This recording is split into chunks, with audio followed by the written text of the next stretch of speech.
আমার নওজোয়ান, আমার কিশোর ভাই, এই পৃথিবী বড় স্বার্থপর দোস্ত। মানুষ এখন অনেক বেশি যান্ত্রিক, মানুষ অনেক বেশি হুলস্থুল, মানুষের অনেক বেশি টাকা দরকার, মানুষের এখন অনেক বেশি সম্পদ দরকার, মানুষের প্রয়োজন এখন অনেক বাইরে গেছে। আগে আগে মানুষ জোয়ান বুড়া 2 বেলা ভাত খেলে সারত, 1 বেলা পানি ভাত খাইত, আরেক বেলা শুধু গরম ভাত খাইত, চলে যাইত। আগে একটা বন চা দিয়ে ভিজাইলেও চলে যাইত, এখন হয় না, এখন হয় না। আগে ফিরিত বইও ভাত খাওয়ান যাইত, এখন আপনার সোফা, ডাইনিং টেবিল সবকিছুর প্রয়োজন অনেক। এখন ঘরকে ঘর, আগে মানুষ বাথরুম ওই পুকুরের পাড়ে আসিল, এখন ভিতরে বাথরুম, এবং একটাই হয় না, ঘরের ফ্যামিলি 6 জন, বাথরুম লাগে 2টা 3টা।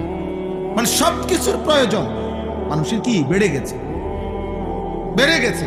মেয়ে বিয়ে দিব, বাড়িঘর সুন্দর করো, ফোলা বিয়ে করাইবো, বাড়িঘর সুন্দর করো, জায়গা জমি আসেনি দেখো। তার মানে স্বার্থপর এই দুনিয়ায় মানুষের চাহিদা বেড়ে গেছে। এই স্বার্থপরতার কারণে, চাহিদা বেড়ে যাওয়ার কারণে আজকে অভিভাবকদের হাতে সময় নাই, বাবা বাবার পথে, মা মার পথে।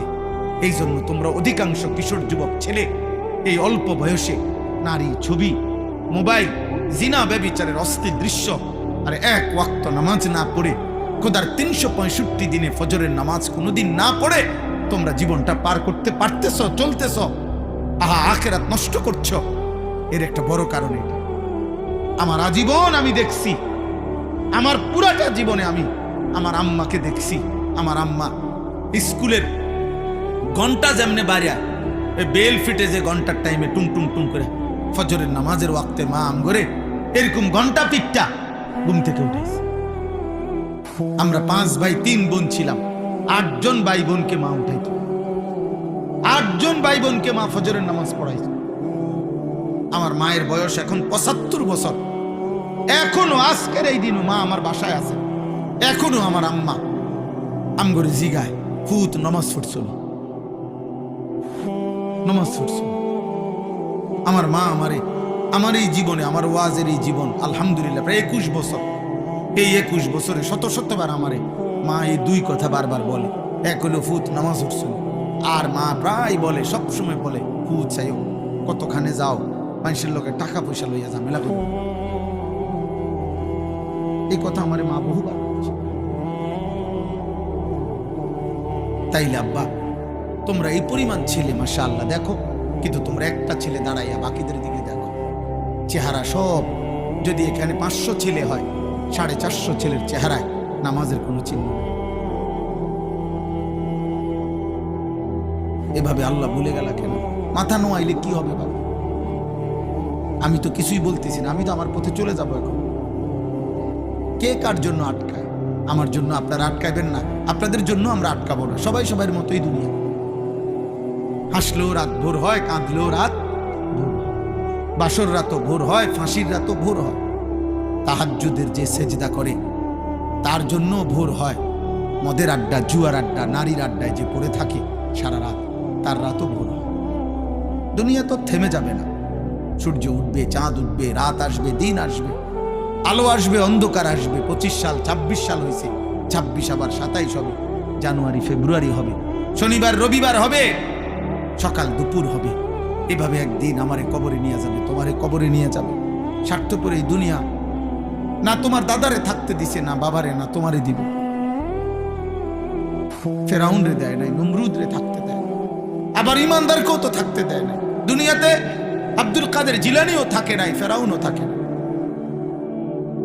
কেউ তো থাকে নাই রে বাবা। এত সহজে আল্লাহ তাআলা আমাদেরকে ইসলামের পরিচয় দেওয়ার পরও আমরা যদি ভুলে যাই, এর চাইতে বড় দুঃখ, খোদার কসম, কিয়ামতের দিন এর চাইতে বড় আফসোস আর থাকবে না। এজন্য আপনারা সবাই জানেন, অনেকেই শুনছেন, নামধারী মুসলমান যে শুধু মুখে বলে, কর্মে নয়, বিশ্বাসে নয়, তাকে মুনাফিক বলে। আর মুনাফিক এত নিকৃষ্ট, এই নামধারী মুখোশধারী মুসলমান এত নিকৃষ্ট যে কাফের যারা, কাট্টা বেঈমান কাফের, তারা পর্যন্ত জাহান্নামে মুনাফিকের সাথে থাকবে না। মুনাফিককে এই জন্য সকলের নিচে জাহান্নামে ফেলে দাও। আবু জাহেল বলবে, আল্লাহ আমি মুনাফিকের লগে আমারে যেন আযাব না দেয়। ওরে আরো নাম, পরে দেখলে আমার ঘৃণা হয়, কারণ আমি তো প্রকাশ্যেই বলছি আমি মুহাম্মদকে মানি না। কথা বলেন না? সে তো মৃত্যু পর্যন্ত বলছে আমি মানি না, কিন্তু আমি তো বলছি আমি মানি। আমি বলতেছি আমি মুসলমান, অথচ আমি সেজদা দিচ্ছি। আমি তাহলে আপনি বলেন কেন? তোমরা যুবক যদি সারা বছর তোমাদের যদি বেঈমানের চুলটাই পছন্দ হয়, তো পুরা বেঈমানের আদর্শ, পুরা বেঈমানের ধর্ম গ্রহণ করতে অসুবিধা তোর কি বেটা? তাই তো বাবার বাঁধন ছেড়ে দে বেটা, পরিবারের বন্ধন ছেড়ে দে, বাপ মার থেকে আলাদা হ বেটা। কোন ফুটবল খেলোয়াড় অথবা কোন ক্রিকেট খেলোয়াড় অথবা ইউরোপের কোন কাফের বেঈমান যাদের মতো চুল রাখছো, যাদের চলাফেরা পছন্দ করছো, তারে বাপ হিসাবে ঘোষণা দাও, তার কাছে SMS করো, তারে বলো আপনি আমার আব্বা। ইহুদির কাছে আশ্রয় চাও, খ্রিস্টানের কাছে আশ্রয় চাও, দেবে আশ্রয়। তুমি শুধু বলে দেখো, তোমাকে রাজকীয় মর্যাদা দিয়ে বেঈমান রাখবে।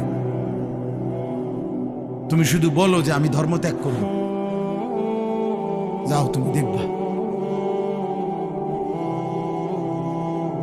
বলো তোমাদের চেহারা তোমরা এমন কালো বানায় ফেলছো কেন? তোমাদের চেহারার মধ্যে দয়া মায়া নাই কেন আব্বা? তোমরা এমন মালিক ভুলে গেলা কেন?